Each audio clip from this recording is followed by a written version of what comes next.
So my trusty old Columbian vise that I love, that gives me a smile every time I use it. I did a series of restoration videos on it. Just got a big brother.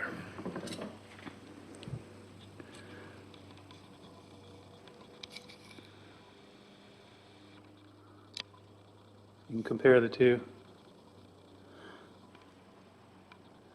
Now, you're going to say, why are you getting another vise now when you're still working on the daggone Wilton project? It came up. It was a local online auction, and when I first started looking at it, it was going for $60.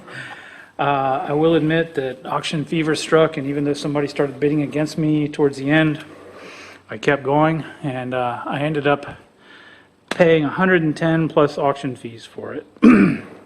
I love the fact that it has the pipe jaws. That's something I've missed with the little one a few times when I was working with it. And this is just an outstanding condition. I just really, maybe a little chip right there. But I mean, there's no hammering that's been done on the slide. The jaws, whoops, look beautiful. See if I can get a flashlight or something. Yeah, no, none of that typical, beading and all that, this one had. I just covered it up with Bondo and stuff, and that's the same thing I'm going to do with the Wilton. You can see all this kind of stuff, just typical use and abuse in an industrial or school environment. Somebody took care of this thing, and I really appreciate it.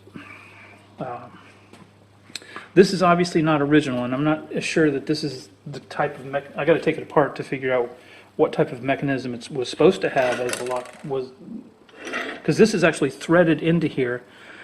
Until I take it apart, I can't tell whether that's, I mean, it's obviously not original, but did they originally have something that operated on this principle or not? I don't know.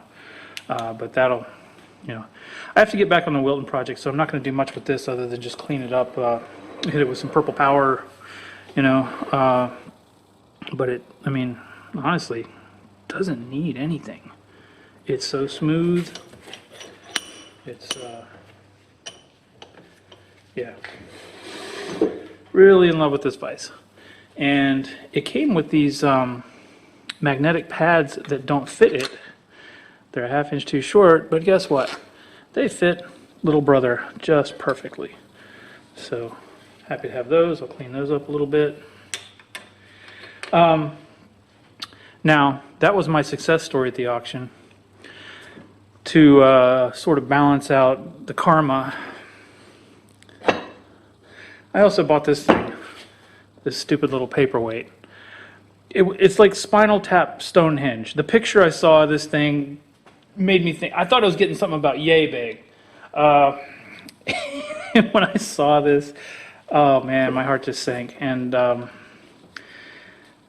paid $42 for this thing. So yeah, I'm just looking at, with auction fees and everything, my total bill was $182. So I'm thinking I got a pretty sweet deal on this vise and a bonus paperweight thrown in. That's how I'm choosing to look at this situation.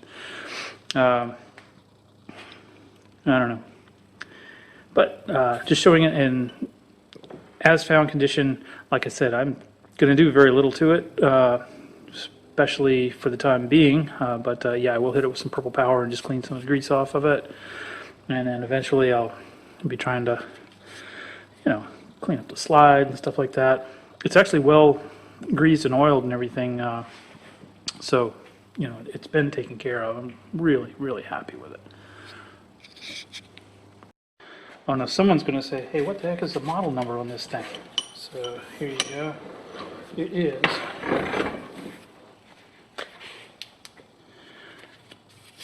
a 204.5 Mark II, M2.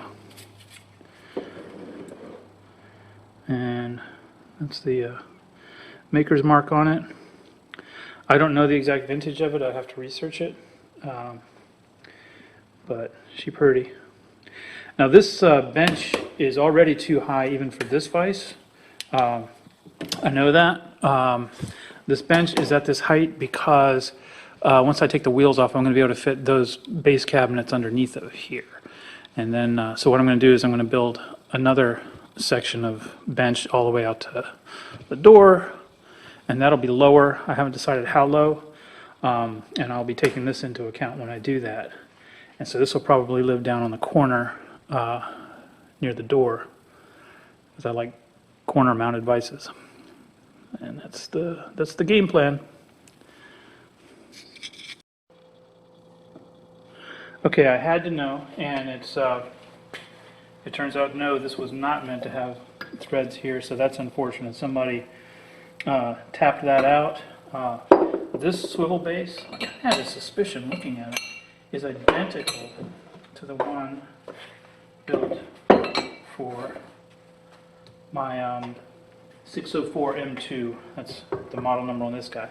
And if you look at the stamping on the bottom, it says it's for 604, 4.5 to 8.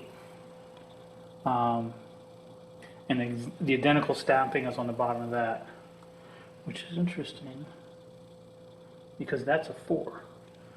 It's not a 4.5.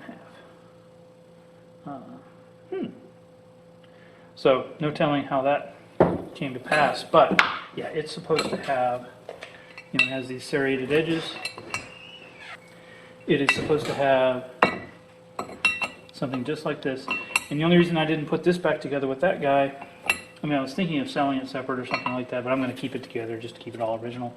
And what I need to make is another one of these little inserts, which I think I can do pretty easily. The fact that it has the serrations on it and everything will make it a little more difficult, but I think with some creative grinder work and whatnot, I can make a reasonable facsimile that'll do the job and not damage the casting. And so now it looks like instead of making 1, I'll be making 3. And I'll get this back into normal specs. I mean, I can't shrink the hole, but I'll get it operating nicely. So that's the only damage to this thing then that I've discovered so far, is somebody tapped that out. That's a shame, but it is what it is.